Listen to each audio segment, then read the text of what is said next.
put the kickboxing and calisthenics and dance all together into one form of exercise. It kind of revolutionized the whole fitness world, and it gave women especially a chance to feel like a warrior. Billy Blanks, the name that made millions stand up, punch, and kick to the beat, breathing hard in the global Tae Bo frenzy.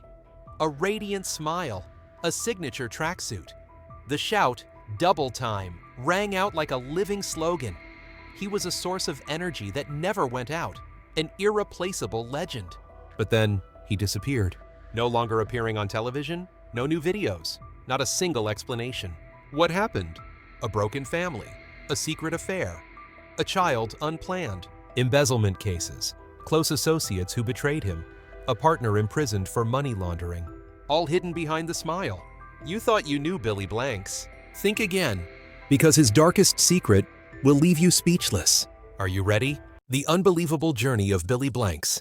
A child born into poverty, deformity, and contempt, could that child become a name that shook the entire global fitness industry? It sounds like a far-fetched story, but for Billy Blanks, it was reality. Billy was born in 1955 in Erie, Pennsylvania, the fourth of 15 siblings. Poverty wrapped around his childhood, but the harshest challenge was a congenital hip defect that made movement extremely difficult. Billy was clumsy, slow, and constantly mocked. Even his first karate coach thought he would never amount to anything. But Billy didn't just want to amount to something. He wanted to achieve the impossible. One day at age 11, he saw Bruce Lee on television. That was the defining moment. The image of a strong, agile, and self-mastered Asian fighter ignited a spark of hope in Billy. He began training seriously in karate. His first kicks were awkward, but his persistence never wavered. By 16, Billy had earned his first black belt, and that was only the beginning. In the following years, Billy kept winning. He dominated karate tournaments from state to national level, culminating in a bronze medal in heavyweight kumite at the 1981 World Games in California. Just 2 years later, in 1983, Karate Illustrated magazine named him Rookie of the Year. The boy once pitied for his disability had become a champion. But Billy wasn't done. With his rising fame in martial arts, Billy moved to Los Angeles in the late 1980s. Starting out as a bodyguard on film sets, he soon caught the eye of directors. From supporting roles in King of the Kickboxers and Blood Fist to cameos in The Last Boy Scout 1991 and Kiss the Girls 1997, Billy learned how to command the screen. He wasn't a movie star, but he saw a bigger path merging martial arts and fitness into a complete training method. It was in a small Massachusetts gym in the late 1980s that Billy Blanks conceived Tae Bo, a revolutionary workout combining taekwondo boxing and aerobics. The name Tae Bo came from Tae kick and Bo boxing. His classes were different, intense, rhythmic, and full of energy. And his vision was far bigger than anyone imagined. In 1998, Billy partnered with producer Paul Manea to film a series of Tae Bo videos and broadcast them through 30-minute infomercials. It struck the perfect chord with the at-home fitness trend. Billy's passionate, upbeat, and powerful presence made Tae Bo a pop culture phenomenon. Within a year, over 1.5 million VHS tapes were sold, grossing between $80 and $130 million. Billy Blanks became a household name. He appeared alongside Oprah Winfrey, guest-starred on ER, and was even referenced in Train's hit song Drops of Jupiter. He signed multi-million-dollar publishing deals and released workout guides. Celebrities like Paula Abdul Shaquille O'Neal and Carmen Electra all practiced Tae Bo and praised it highly. Billy Blanks had become an icon. Yet few knew that when he first approached video distributors, he was flatly rejected. One company bluntly said, "White women in the Midwest won't buy a workout tape featuring a black man." It was a dagger of prejudice Billy would never forget. But he didn't back down. He produced and promoted the tapes himself and created the Tae Bo earthquake. He rose from poverty, overcame physical deformity, fought past prejudice and a cold market. Through physical strength, relentless will, and unwavering faith, Billy Blanks didn't just create a workout, he created a movement, an icon, a legacy. The unexpected dark side of Billy Blanks.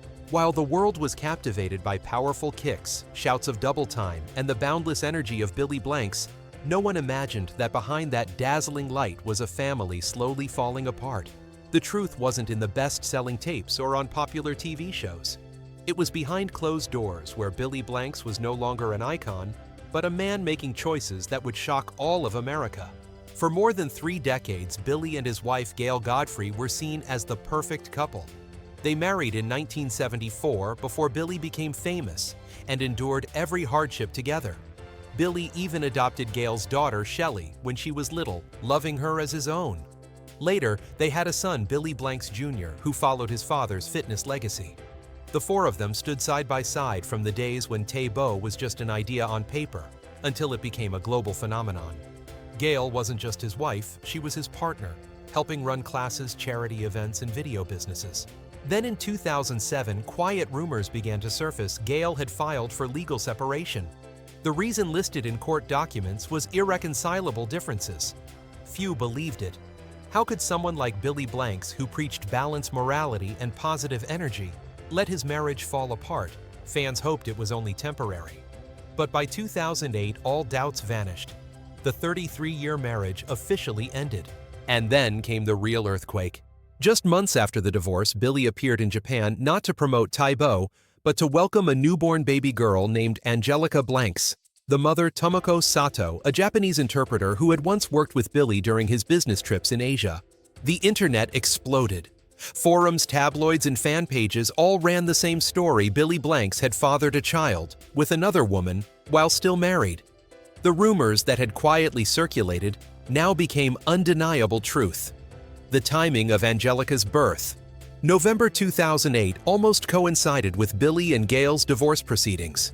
Although he never officially admitted to having an affair, the timeline and evidence left the public convinced Billy had been unfaithful before his marriage legally ended. Shock, disappointment, anger. From a symbol of positivity, Billy suddenly became the man who betrayed. People began to look back at his image, the radiant smile, the motivational words, the philosophy of training with heart and honesty. It all seemed hollow now. But he wasn't done yet. In January 2009, Billy officially married Tomoko Sato. 6 months later, he held a wedding ceremony in Japan and moved to Osaka to start a new life with his young wife and their daughter. A part of America, the very place that had elevated him to fame, felt abandoned. Loyal fans were heartbroken. Many couldn't believe that the man who once stood before crowds shouting, "Stand up, push harder," could walk away without looking back. Gail stayed silent. She never spoke to the press, never responded to speculation. But according to sources close to her, she was deeply hurt and felt betrayed on the deepest level. Shelley, the daughter Billy had raised as his own, no longer appeared by his side. His relationship with his son also began to grow cold.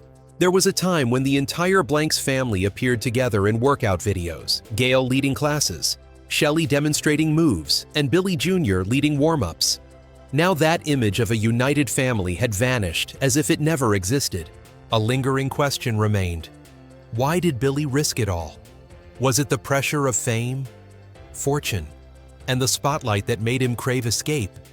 Or did he simply lose himself amid the glare of success? Whatever the reason, this downfall left a wound that would never fully heal in the eyes of the public. A man who built the Tae Bo empire and inspired millions couldn't hold his own home together. It wasn't just a scandal, it was a tragedy. Billy Blanks still teaches fitness, still speaks of faith, hope, and new beginnings. But for many after 2008, he was no longer the same Billy, no longer whole.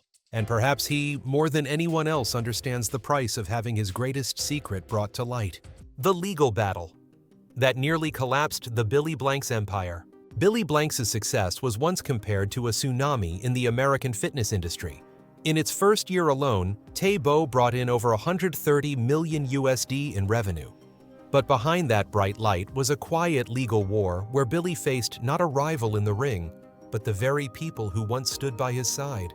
In 1999, as Billy's name dominated the global stage, his former manager Seth Ursoff suddenly filed a lawsuit. He claimed to have signed a contract granting him 20% of the revenue from Tae Bo products, but was cut out of the deal once the brand became profitable. For Billy, it was the first stab in the back from a man he had trusted completely. That was only the beginning.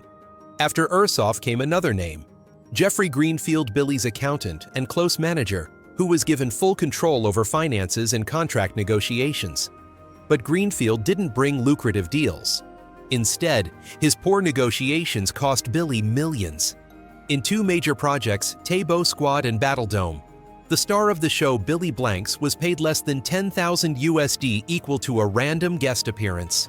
Repeated failures made Billy suspicious. Then the truth came out. Greenfield wasn't just incompetent, he was scheming to seize control of the brand. In 1999, he proposed a crazy deal to receive 33% of Billy's income, rising to 49% within 5 years in exchange for total control of the company.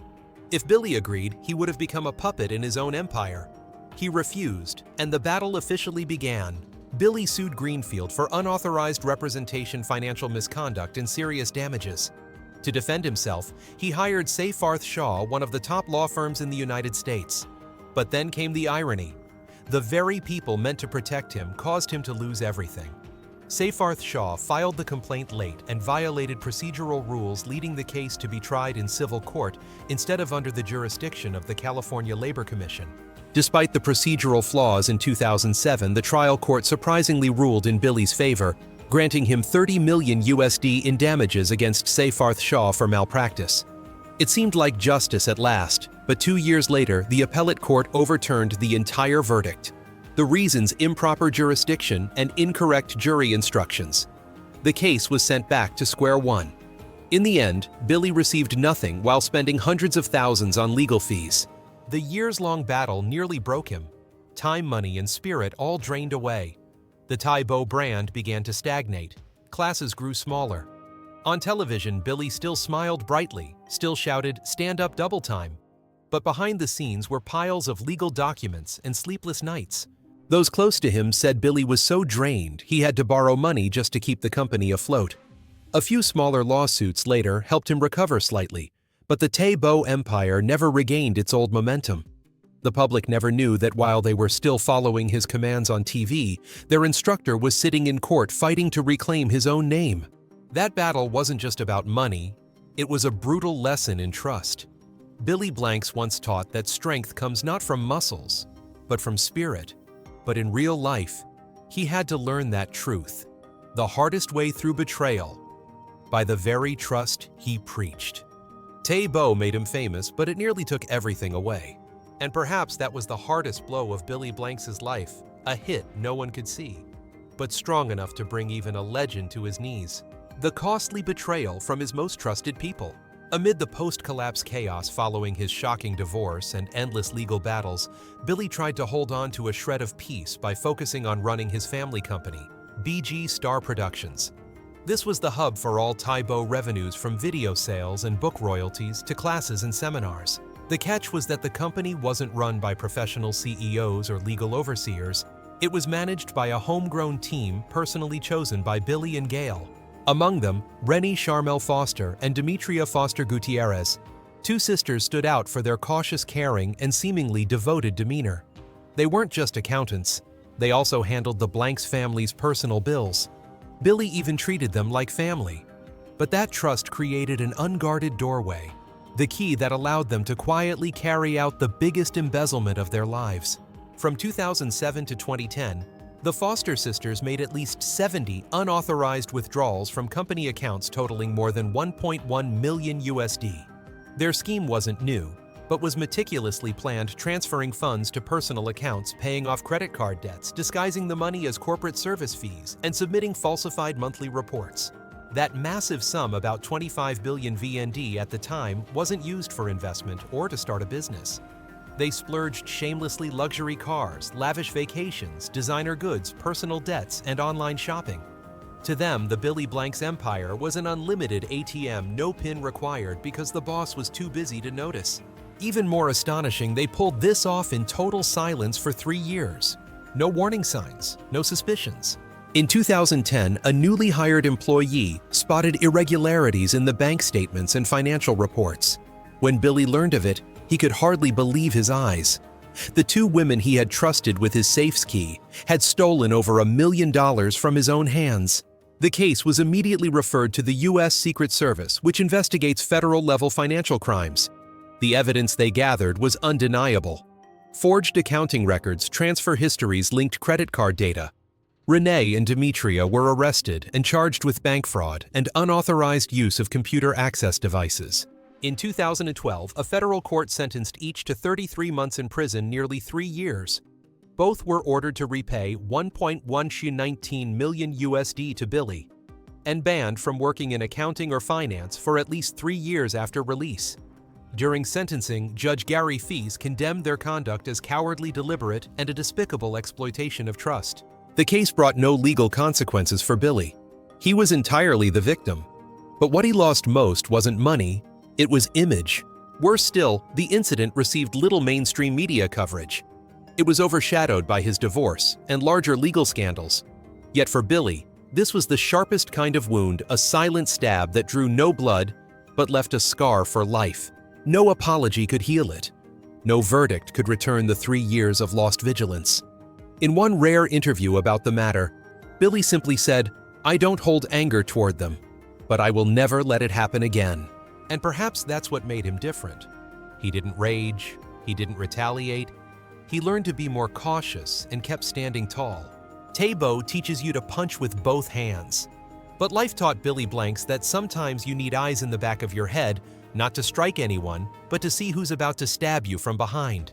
The shadow partner, the man behind Tae Bo and the fall into prison.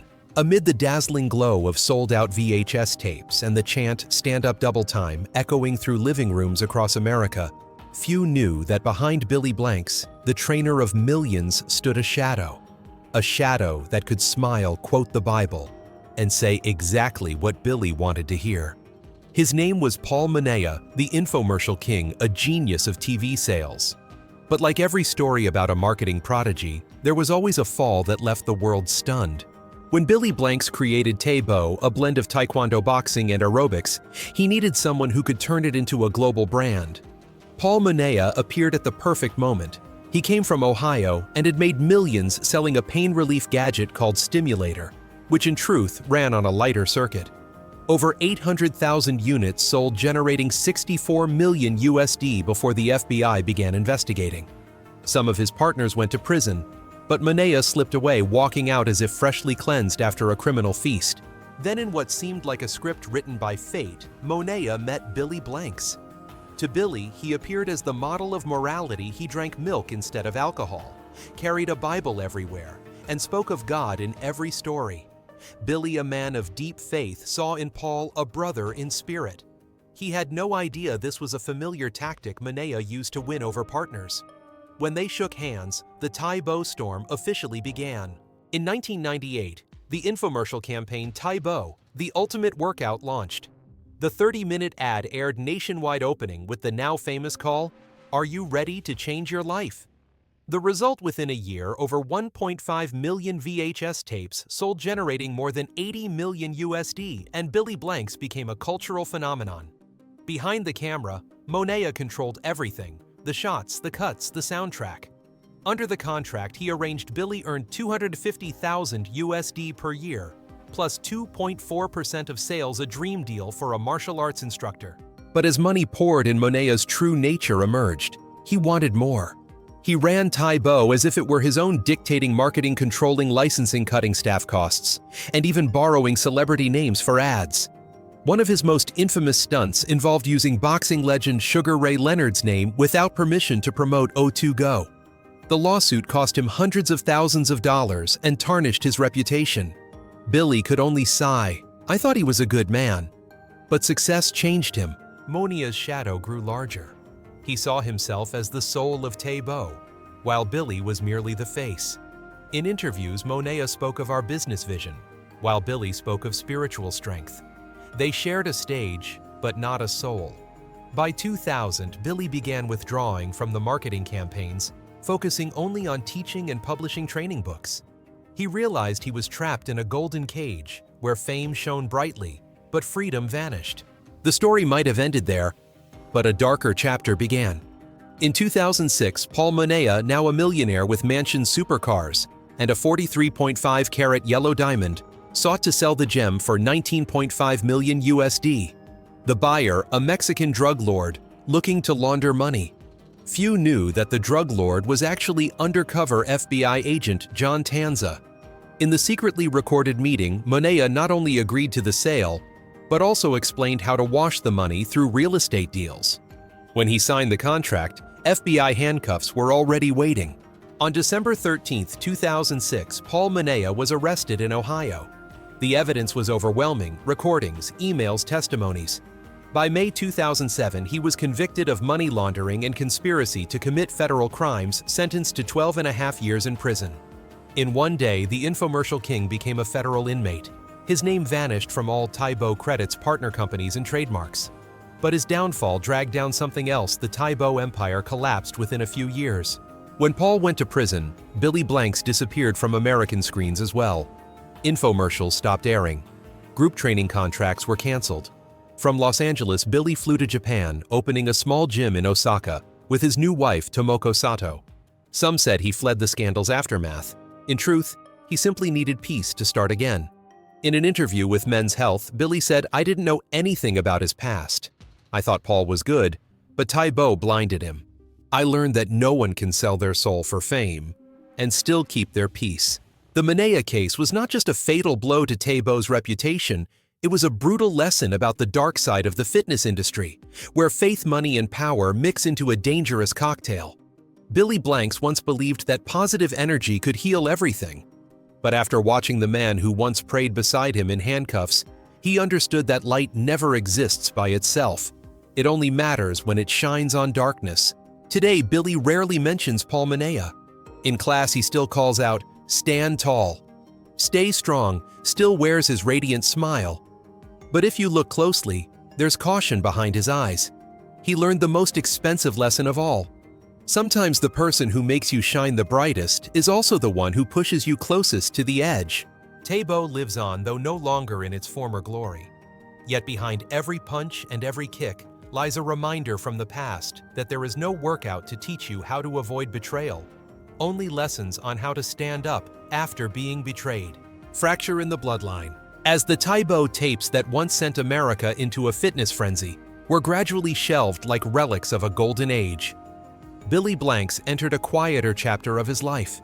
He was no longer the face on television every evening, no longer leading aerobic routines before roaring crowds. But somewhere, another flame still burned, not on the mat, but inside the very house that bore the Blanks name. A battle without punches or kicks fought through silence between two men who shared the same name, Billy Blanks Jr. The boy America had seen in the earliest Tae Bo videos had grown up, but on a rocky path. He had everything to become the heir: a strong physique, a bright smile, and a natural gift for teaching fitness. But Junior wanted something more than inheriting his father's legacy. He wanted to create something of his own, a youthful dance-infused workout he called Dance It Out. Billy Sr. didn't exactly oppose the idea, but he didn't endorse it either. To him, Tae Bo was sacred, a discipline born from struggle and faith, while fitness mixed with dance felt like mere entertainment. There were no heated arguments, only a quiet distance that grew wider over time. Junior still smiled when speaking about his father in interviews, but behind that smile was a shadow of longing. I just wanted him to believe in me. Then in 2012, the truth surfaced on live television. On Shark Tank, before millions of viewers, Billy Blanks Jr. and his wife took the stage with nervous smiles. They pitched Dance It Out, a program blending dance music and positive energy.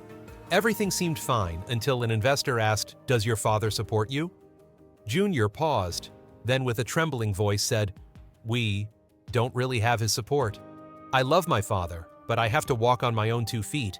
The room fell silent. No one expected that the son of the Tae Bo legend had once been nearly homeless, renting a cheap motel room near a 24-hour fitness gym where he taught classes for a living. They left home with nothing but a small TV and an unrecognized dream. By day, they taught lessons.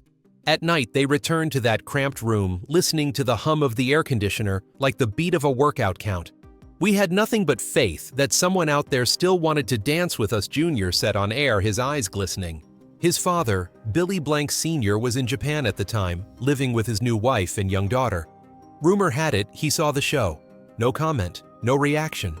Weeks later, the press began digging. Why had father and son drifted apart? Some said Sr. feared losing the Billy Blanks brand if Junior started his own company.